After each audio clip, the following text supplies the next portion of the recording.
All right, 12 noon, and we're going to get started. GSA, sorry, I just wasn't sure they had a Genesis service. So welcome everybody.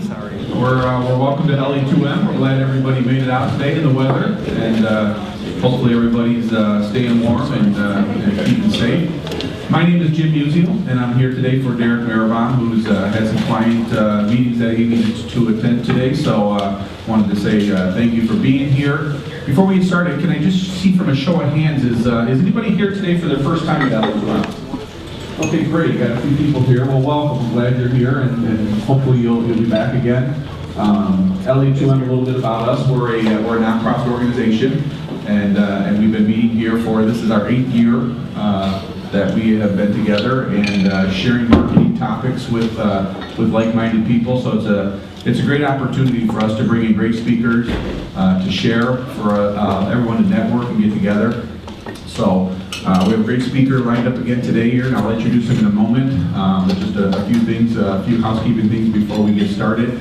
Like I said, we are a nonprofit, and so we do charge a small fee at the door, and that helps to pay for our hard cost here. And we are also very fortunate here at LA2M to have sponsors. We have a platinum sponsor this year, which is Briarwood Mall, and they are so generous in supporting the organization. In the back of the room, we have a table that we have some sponsor information. So there's some information on Briarwood Mall, and if you're interested in marketing opportunities, Denise Murray is the marketing director there. Her card is there, so please stop on your way out, pick up a card if you'd like to communicate with them, and certainly patronize the mall and thank them for supporting LA2M. We also have a gold sponsor, and that's Washtenaw Community College. Washtenaw Community College has continuing development courses for people who may be in transition or looking to change careers. Many of us people in marketing, we're constantly getting different types of projects, and they gear their programs towards people like us who are looking to expand our expertise. So they have some great programs. There's some brochures in the back on Washtenaw Community College, so feel free to pick those up. They have ongoing classes, and we are again very fortunate to have them as a gold sponsor. We also have monthly sponsors here at LA2M, and for February, we are fortunate to have 3.7 Designs. And I see Ross Johnson is here, so I'm going to ask Ross to take a minute and tell us a little bit about 3.7 Designs. Thanks. So I'm Ross from 3.7 Designs. We're a design and web business, so if you need any help with your website's looking shabby, it's not converting your users into customers, give us a call. Thanks, Ross, and we appreciate that. So if you are interested, or your company would be interested in sponsorship opportunities, please see myself after the meeting, and I'll be happy to tell you a little bit about it. We're also lucky here that we have volunteers that help us organize everything. We're live tweeting in the back, so Emily's got the live tweeting going. So at LA2M and hashtag LA2M if you're in social media. We're lucky to have Roger here, who is videotaping the presentation. We do stream this live on the web, so if you aren't able to make it, you can always check us out live streaming, and we also archive each week's meetings as well, so we appreciate Roger's time in doing that. We also have Carter here from Frog Print Studios that takes our photographs each week, and he posts them up on the Facebook page, so you'll see yourself in the next week or so on our Facebook page. So we appreciate Carter's time as well. And there's just a lot of us that put our time and effort into making LA2M successful each week. But we can't be successful without you being here, so we appreciate that. Could be me, could be Jordan here. So anyways, I'd like to introduce our speaker for today, and we're very fortunate to have Jordan Warzecha from Backstitch, which is a startup in Detroit. And he's going to tell us a little bit about Backstitch throughout his presentation. But we're very fortunate to have him here. He's going to be talking about curating your customers and how to market expertise on the cheap. So before we welcome him, I'd like to take just a quick minute and present him with our LA2M t-shirt. We got to take a picture too, so.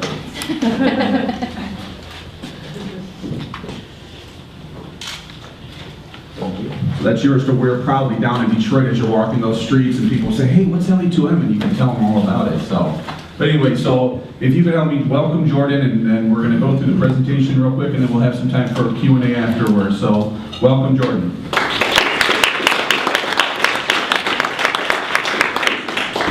Thank you for the warm introduction. Thank you everyone for having me here at LA2M. This is actually my first time coming to this group, and definitely will be back. It's amazing that on a Wednesday, middle of the week, middle of the day, that this many people are coming together to learn about different techniques and share with each other.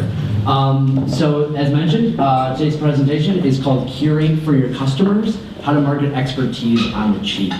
My name is Warzecha. As mentioned, I'm the co-founder of a Detroit-based startup called Backstitch. And so a little bit about me. My background is I'm not really a marketer by trade. What I do is I build technology products, and they're usually around, in my past has been doing a lot of information, business intelligence, that type of really data processing. With Backstitch, we let individuals essentially build their own crawler for the web. And that means pulling things from news, blogs, rich media, social media, and being able to filter it, organize it, and distribute it in different ways. And so this is used for not only business intelligence, but also for creative marketing things. And so that's where a lot of my experience and a lot of my expertise in content curation comes from, is not from the marketing side, but from actually building tools to assist marketers to do this process. So one question, just kind of a quick survey of the room. Who here today is doing content marketing? Okay, so I see probably third half the room. So you that raise your hand, what you know is that content marketing is considered the new SEO. So if you remember, 5 years ago, everyone was chasing that Google ranking, right? If you're going to market on the internet, SEO was your number one focus. However, during 2011 to 2013, that really started to change. So Google did an update to several updates to their search algorithm, particularly what were called the panda, the penguin, and the hummingbird. And so what these did is they were actually changes to how results are indexed on Google to, one, prevent certain black hat techniques that people are doing to kind of trick the system, and really punish article mills. So the sites like about.com, Mahalo, websites that were generating a lot of ad revenue because they kind of tricked Google to get a lot of traffic, but they really didn't provide much value. There was a lot of just really crummy, bare bones articles that didn't really provide any value. And so in effort to punish these sites, they really moved towards understanding the information better that lives on a web page, and really kind of focusing in higher ranking websites that provide an answer to a need of a search, rather than facts that just satisfied what someone was looking for. Now the really interesting thing is, while this was all going on, changing to how websites are being found using search engines, is there's a lot of other corresponding trends in technology happening. So one is the rise of social media adoption. So actually today, 74% of all internet users are on one form of social media or another. And so now we're at a time where brands have that direct connection and conversation to their customers. We've also seen a significant increase in data. So if you actually look at all information ever created by humanity, 90% of it was just created in the last 2 years. And so now we're seeing all this influx of content being generated, all this information, all this noise. Then the third is the global adoption of mobile. So 60% of all internet traffic is now done on a mobile device. So if you look at, as it's being changed, how sites are being found by customers with all the SEO changes, we've got a direct line to customers now. We have a significant amount of noise and competition that's out there. And then we also have customers that are trying to look and find content on a screen that's just a fraction of the size that they were just doing 3 to 5 years ago. So what is content marketing? So for you that aren't really aware, it's really a shift towards demonstrating expertise as a marketing avenue. So saying, not only this is what we do, we are experts in what we do and how we provide value. And that's done by building a connection with your customers, not only by providing them with information that shares your expertise with them, but also making an emotional connection, or even just providing a entertainment or something to help or to give to your customers. And then contributing to a conversation. So along those lines of, you're not only just in your industry, you actually have the opportunity to carve out your space in the industry and really kind of put your pulse with it. Some great examples of content marketing are, of course, long-form articles. So large, journalistic style, long-form blog posts, ebooks. So where you'll give a, 24 to 50-page PDF free to download. If you look at Marketo, their marketing automation software, they do this fantastically. They have dozens and dozens of free ebooks to download, and of course it is branded by them. It talks about some of their tools within it, but it's free value, free content they're providing to customers. Of course, infographics and videos. So very visually pleasing, easy ways to consume data and information. Videos, I'm sure a lot of you remember the Dollar Shave Club video that came out a few years ago. Really kind of launched that company. It was a funny video introducing their monthly subscription for men's razor blades. And just the humor element really made it go viral, really was, really what made the company to where they are today. And then of course, free tools. So, for companies that might be a little bit more technically focused, might not have a copywriter or really that many creatives on staff, there's the opportunity to get free software tools that really work as a lead gen to your core product. One example is LinkedIn. They bought a company called Rapportive. If you're not familiar with Rapportive, it's a little widget that lives inside of Gmail. It really helps if you're trying to figure someone's email address out. You can try different variations of what you think it may be. Their picture comes up, you've got their email. For LinkedIn, to give this tool away for free, it shows right underneath their picture a link to their LinkedIn profile. So it's a lead gen to get you to start using LinkedIn more, connecting with people, things of that nature. So all this custom content generation is fantastic, right? It's high quality, it's engaging, but there's a lot of challenges with it. So if you look at the top 3 challenges are really producing engaging content. So you can put a lot of time and effort into producing this type of stuff, but you don't know how it's necessarily going to be received. Of that Dollar Shave Club video, a lot of people have tried to replicate it, trying to hit on the same humor, the same length. Even themselves, they've tried to do subsequent videos, and most of them have fallen flat. And so you put a lot of effort into it, you don't know what's really going to be a hit and what's not going to be a hit. Of course, producing enough content. So if you are fortunate enough to get high engagement, great response to the stuff you're generating, you've got to be able to do it at a certain speed. There's a lot of gap between times that you can produce, high quality original content.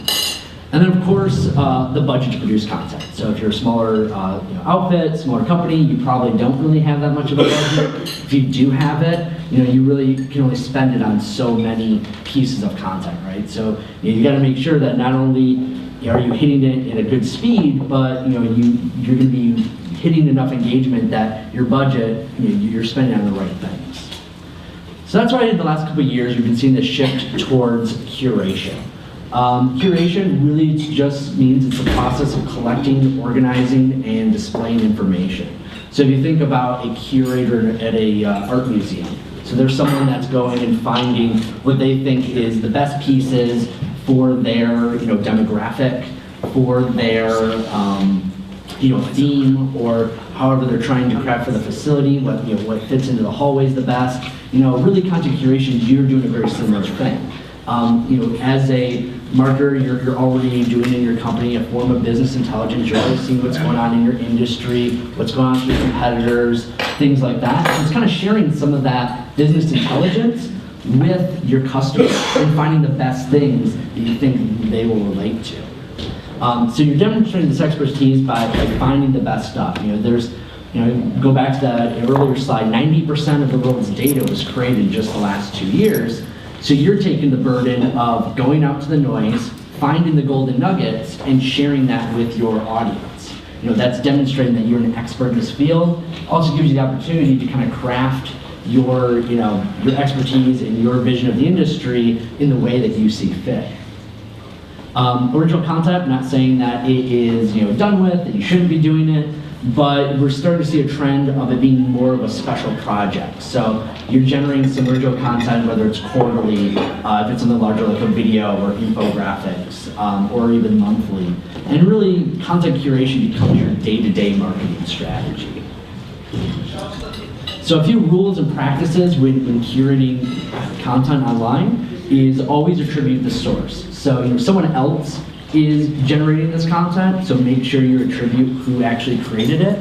There's kind of this unspoken, agreement between people that create original content and those that, take it and redistribute to their customers is, hey, we're using what you created, but we're sending people back to you. We are getting people to see you, as a, expert as well. And so as long as you attribute them, you're kind of paying back for that content.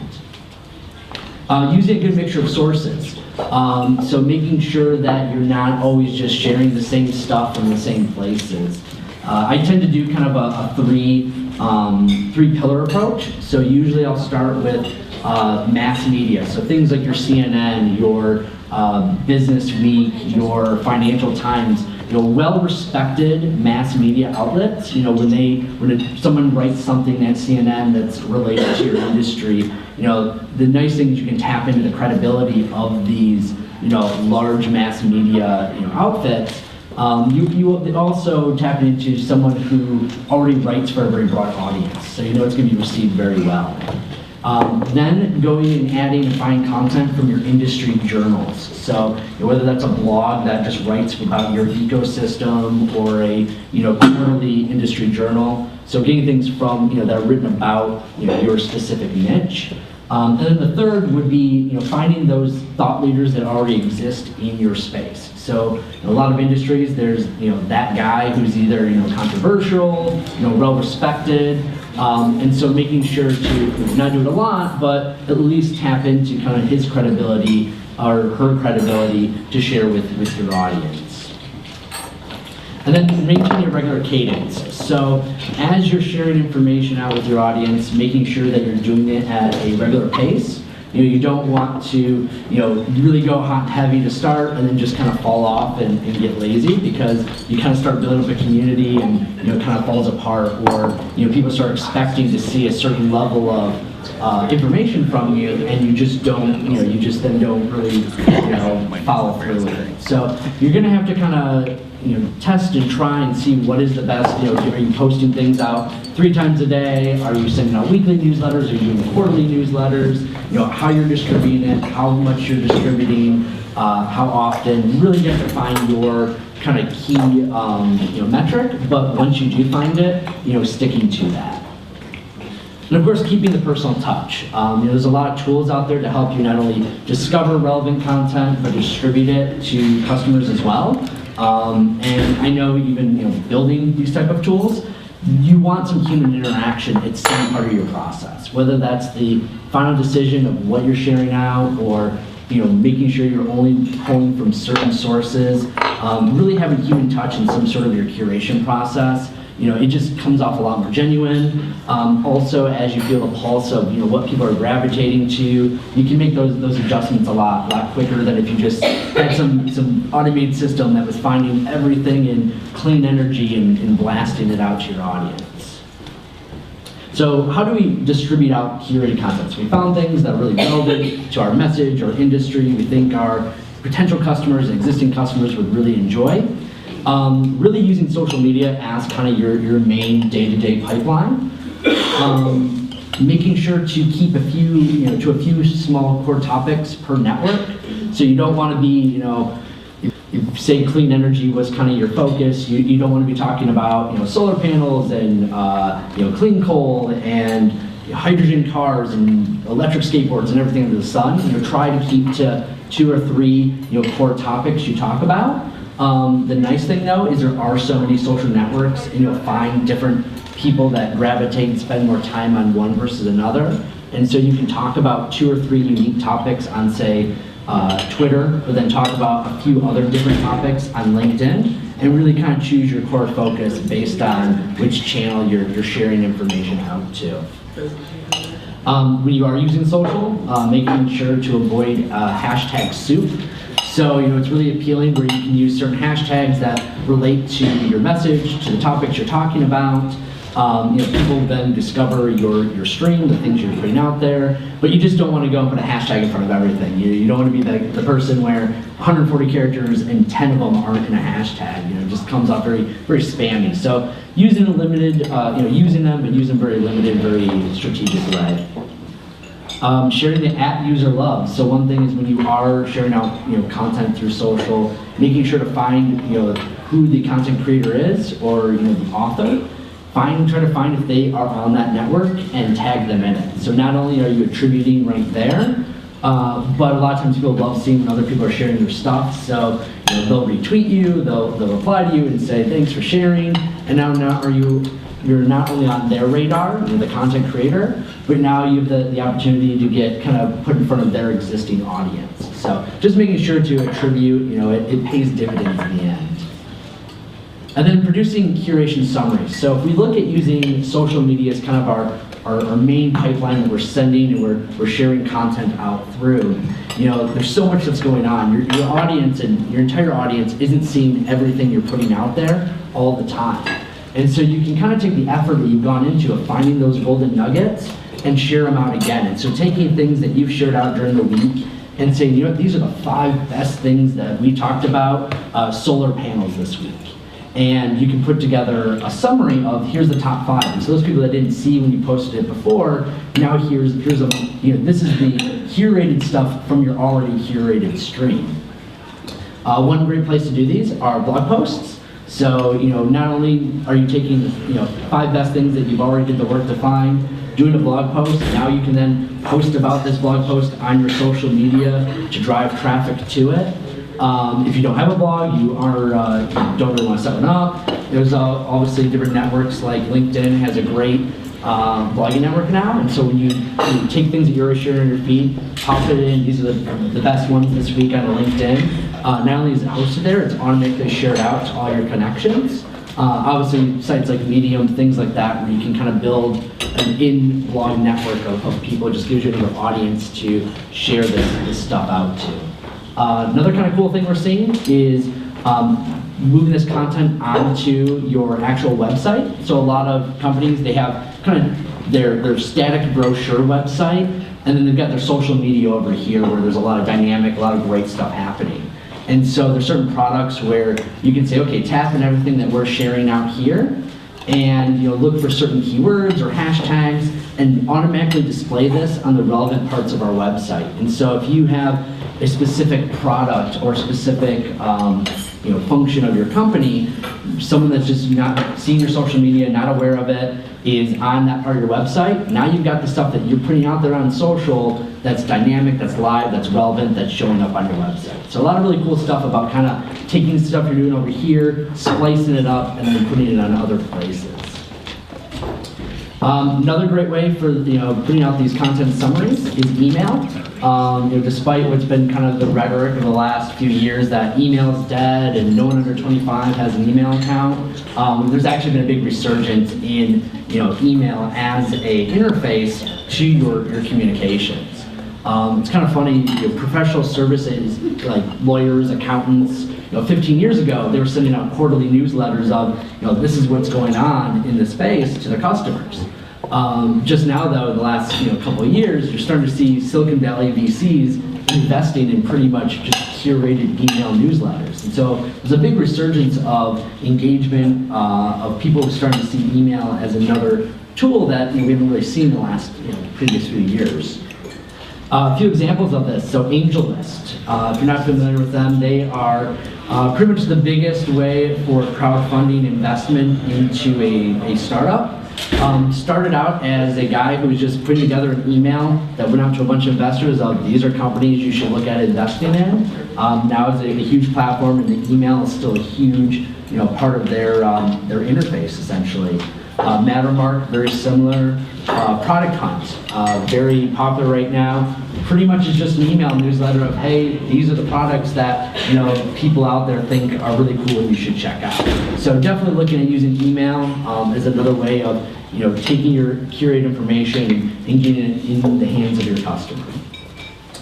So that was just kind of a quick rundown of curating content versus original content creation. So I'd love to talk a little further, discussion any things like from tools, techniques, pitfalls, things of that.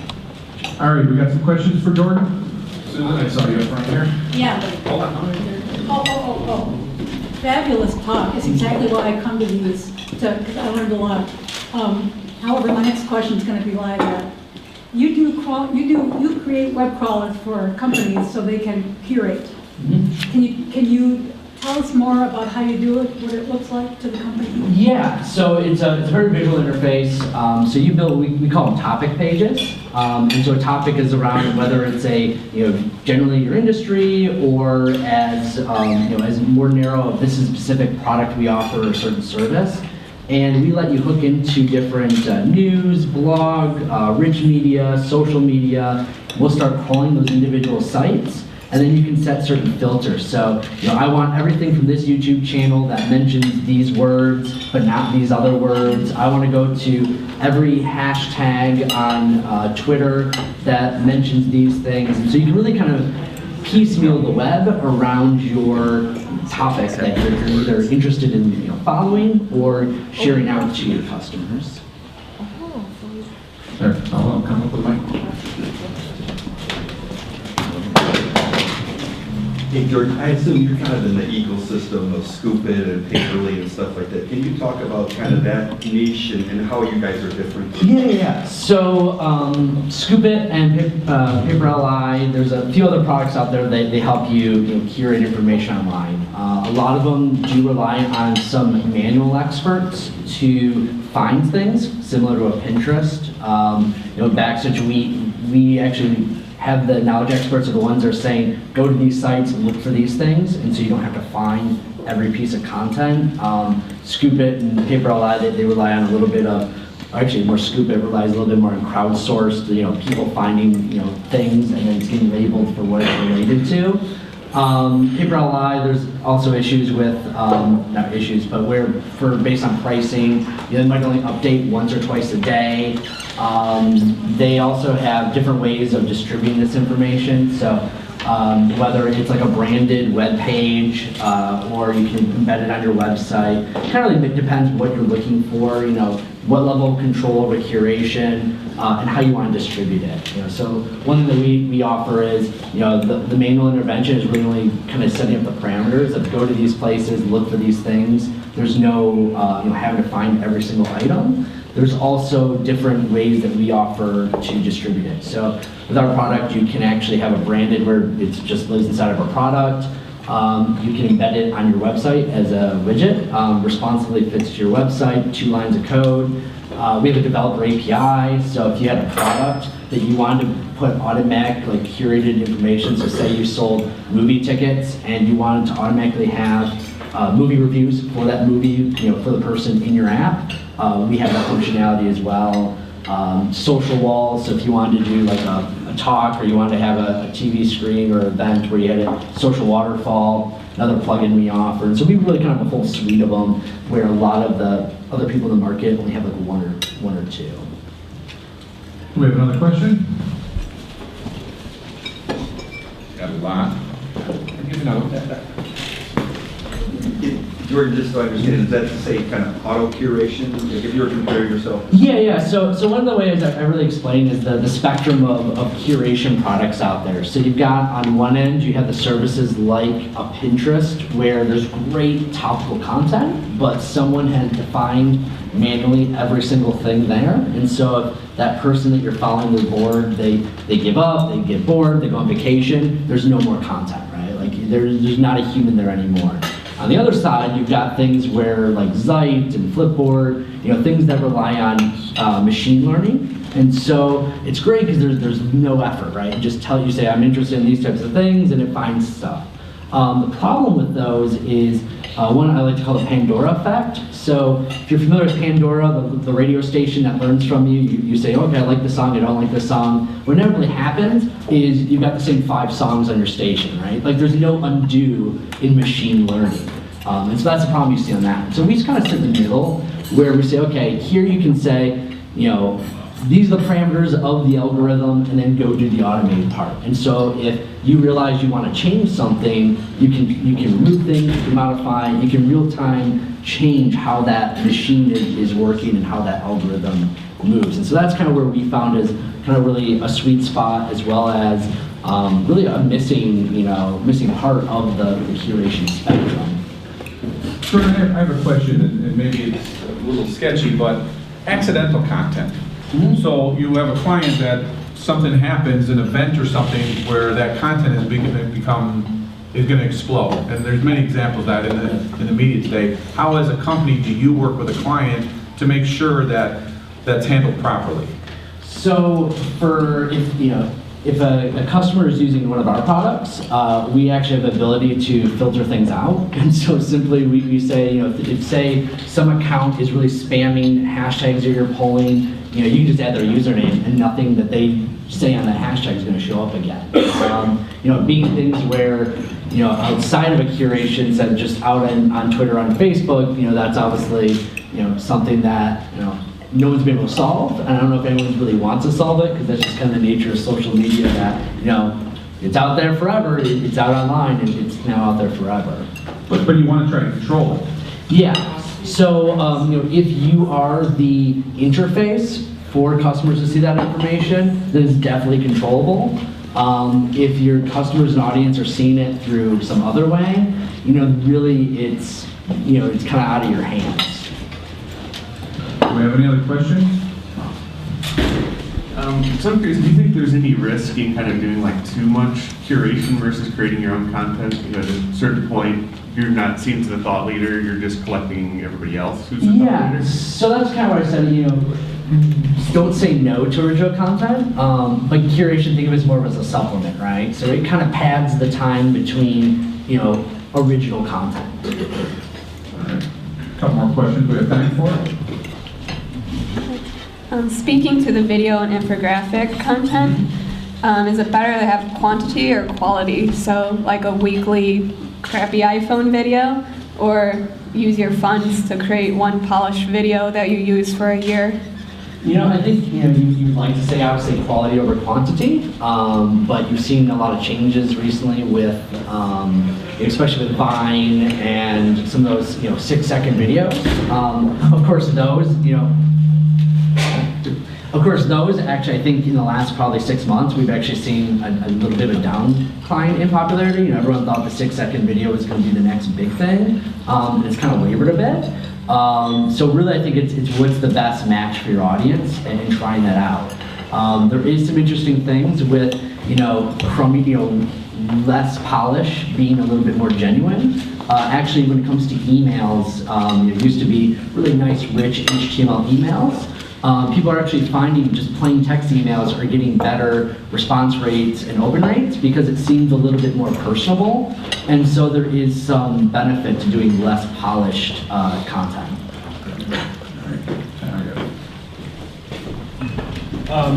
Following up on what someone else said of sort of primary versus third-party content, do you feel like there's a golden mean or like a good ratio of,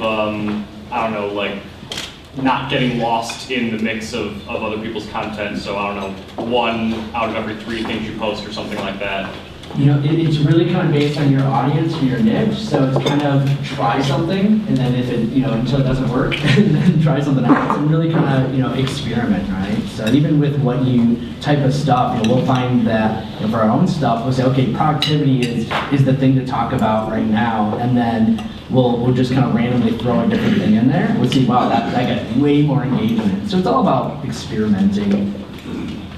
All right, we have time for one more question. Do we have? All right, well, let's give Jordan a round of applause.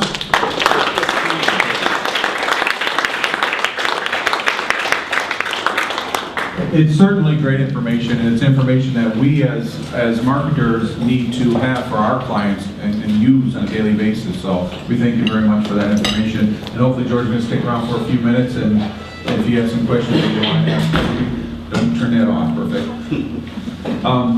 So now we get to the point where at LA2M where we pass the microphone, and we're going to ask everyone if you'd like to introduce yourself. If you don't, you can certainly pass it along. But If you would stand up, introduce yourself, give us your company, and if maybe you have an ask or question, we'll get around the room in probably less than 15 minutes, and we'll start right up here with Anthony.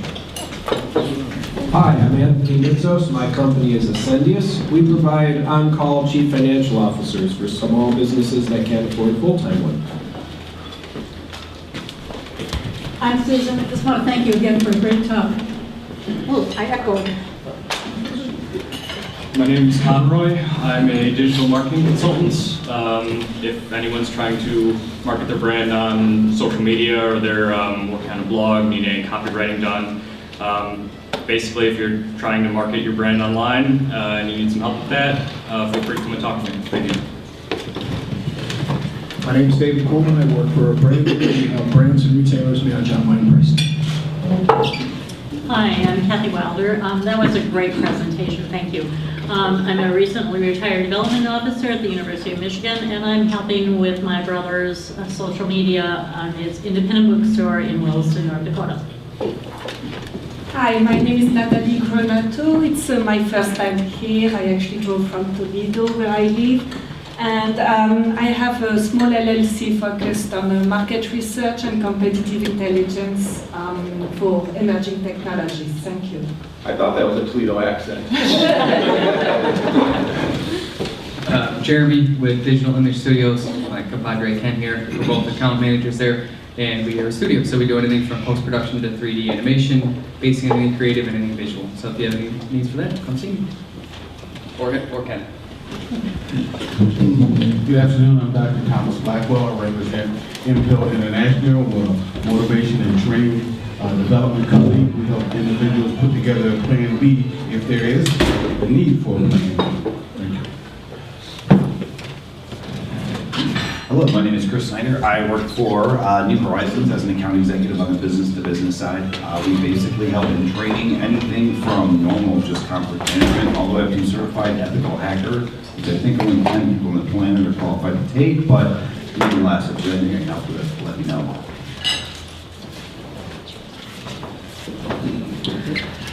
I'm Ross Johnson, 3.7 Designs. We design beautiful, usable, and emotionally engaging websites. We also host the monthly WordPress meetup. It's a free meetup for anybody who uses or wants to use WordPress. Check us out at WordPressAnnArbor.com. And I'm at Bromberg & Associates, translation interpreting. I do digital marketing. Hi, my name is Stan Lee. I'm a student at Skyline High School, and I'm interning with Ingenix Digital Marketing. Hello, I'm Emily Zonley, and I'm a content editor at Ingenix Digital Marketing. Hi, I'm Courtney. I'm the graphic designer at Ingenix. Hi, I'm Allison Moore. I'm a content strategist at Ingenix. Hi, I'm Andrea Kelly, the marketing and operations manager at Ingenix, and we're hiring, so please visit our website. My name is Danielle Jones with Bill Callahan. We're from the National Center for Manufacturing Sciences. We're a national nonprofit, but we're headquartered in Ann Arbor, and we are actually looking for a writer. So if you are a writer or you know of one, please come and see us at the end. Thank you. I'm Bill Callahan. I'm with her. I'm Michelle Barassi, and I own Focus HR, an HR consulting firm for small to mid-sized businesses. We help with anything from strategic recruiting support to handbooks, new hire kits, and everything in between. Hi, I'm JD Leonard. I'm the founder of MilesInTheBank.com, a service to empower people to travel around the world for free in first class. If that sounds interesting to you, come find me. Hi, my name is Jordan, and I help out with marketing and promotions at Dexter Builders. Hi, I'm Allison Katzanika. I'm currently the volunteer president for the Junior League of Ann Arbor, but I am an editor by professional trade, and I'm waiting to hear about a fellowship, and if I need a job after that, I'll talk to you guys.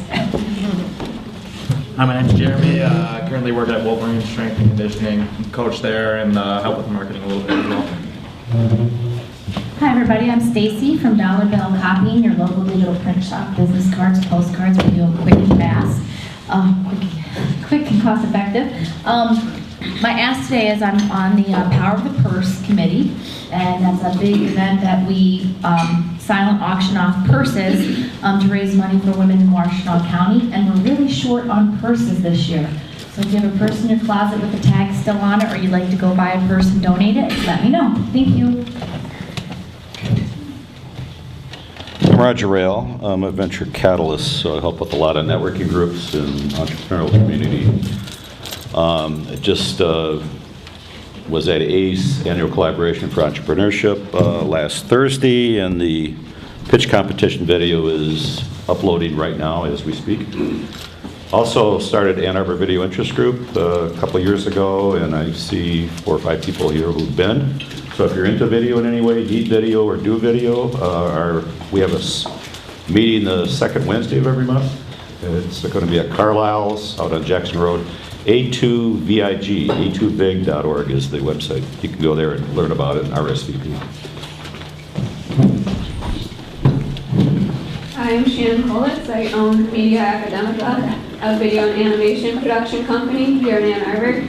I specialize in short web videos and animations, everything from promotional videos to animated explainer videos to in-house training videos. And my ask is, I'm volunteering with the Ann Arbor Film Festival, and they're requesting more volunteers for handing out flyers. You might even get to pick up a filmmaker in your car, party with them, show them around Ann Arbor. There's several other volunteer positions at the Ann Arbor Film Festival. You can find it on their website. Hi, I'm Divya. I'm working with the Searchlight, and Searchlight is a company that helps in market discovery and technology adoption dynamics for other startups and tech transfer offices. Hi, I'm Scott Phillips. I'm with the Searchlight also, and she just described it perfectly. Hi, I'm Risha. I'm with the Searchlight also. Yeah. Hi, I'm Rebecca. Excuse me. Rebecca Sweden with Out of Sight Designs. I provide web and graphic design, mainly WordPress, but also print design, and I'm the webmaster for the Searchlight. Hi, I'm Ksenia. I'm a catalyst helping with the Searchlight too. I'm Mike Mason. I'm not with Searchlight. I'm with Genesis Service Associates. We do creative design, printing, product photography, and digital asset management. We also are looking for graphic designers if anybody's looking.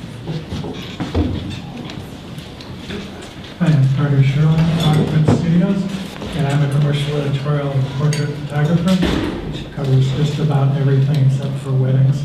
And if you're a runner, you've probably seen me because I'm senior photographer at Swiss Publications, which is Michigan Runner and Michigan Golfer. And the images I show you these on the group's Facebook page, and these will probably go up the next day or so. All right, thank you. And I am Jim Musial. I am a web and mobile development consultant, so if your website is having a problem with mobility, I would love to talk to you about it. So again, let's give one more round of applause to George.